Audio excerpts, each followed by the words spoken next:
Many times in Papua New Guinea, people would ask me and wonder why it took so long for the good news to arrive in their place and to them. This is Roger from MSE Mission Office, and you're with Mission Alive. One time I was teaching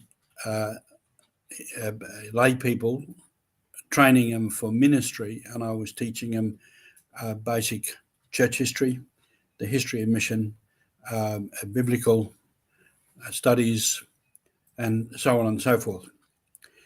And at one stage in this, I was teaching him a method of Bible sharing, praying from the Bible, and from there moving to action. And somebody said, "Why has it taken so long for this to get to us? Why didn't we have this before when I was younger?" I said, for two reasons. This particular method is more recent, and it's not part of the tradition that you were taught. And secondly, it took a long time for Europeans to discover places like Papua New Guinea, a long time for the church to arrive here. And that has to do with many things, with politics, economics, discovery of the world, and so forth, which took hundreds and hundreds of years. So our reading today speaks of the last will be first and the first will be last. So it didn't matter how long it took for the word of God to reach people, but it has. So in that sense, the last will be first. And many of them entered into the faith, entered into the church with a fair amount of fervour and devotion and quite genuine faith.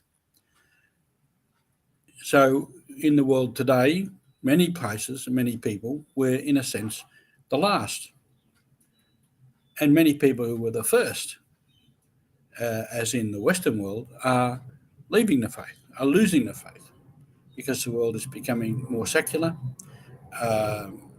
more more inclined towards the intellectual. People are living more in their heads rather than in their heart and their gut, where faith resides. And so the first will be last. The last will be first. That's the way it goes in history. Many people are refining faith, but many finding it through the charismatic movements and the small charismatic churches. So, in a sense, what goes around comes around. So, Jesus said the last will be first, the first will be last. And he was referring particularly to the Jewish people, the Hebrews, that they were the first. But now that the faith was moving to other people, they might find themselves to be last. The important thing is what the faith that we have to keep it strong. We have to keep renewing it. And as I've said before, Pope Benedict and Pope Francis have both said to renew our faith, principally and first of all, in the person of Jesus Christ, so that continue to discover who Jesus is and who Jesus is for us. And this is a mission for ourselves, and this is a mission that we need to hand on to others through the way we live out our faith, through the way we profess our faith. This is Mission Alive. Let's continue with the mission throughout today and throughout the week.